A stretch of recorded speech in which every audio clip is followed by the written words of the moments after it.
You know, you're actually quite right in pointing out that social media use and its impact on young people, perhaps in many ways, has gone out of control. I personally think this is a bold and a great move, too. You know, I mean, just recently, we all saw that much talked about Netflix series Adolescence. And Yeah. not only was it dark and disturbing, many saw it as a wake up call.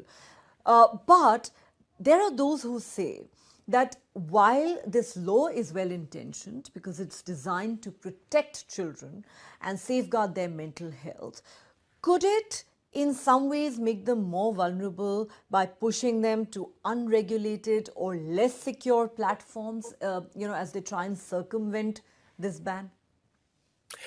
Look, it's a legitimate argument. It's the prohibition argument. You know, when you ban alcohol, people will find other drugs, etc.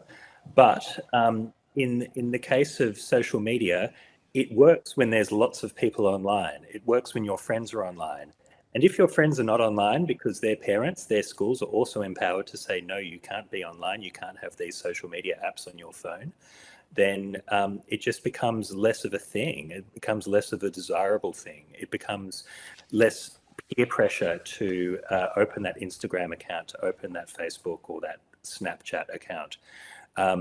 So, you know, it's something that we'll only know the real sense of in a few years, probably. Already people are writing the obituary over this policy, but it's been less than 24 hours, and we need to give it some time. There will be kids who find a way to get back onto different platforms.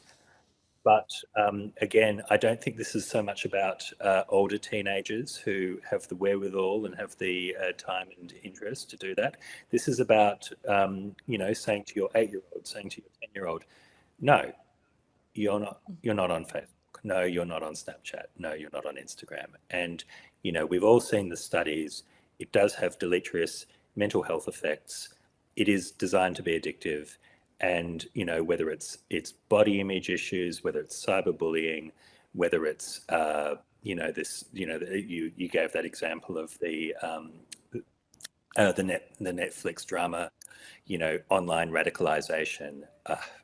All roads lead to Silicon Valley here, and I commend the Australian government for standing up to a force that people didn't think could be stood up to.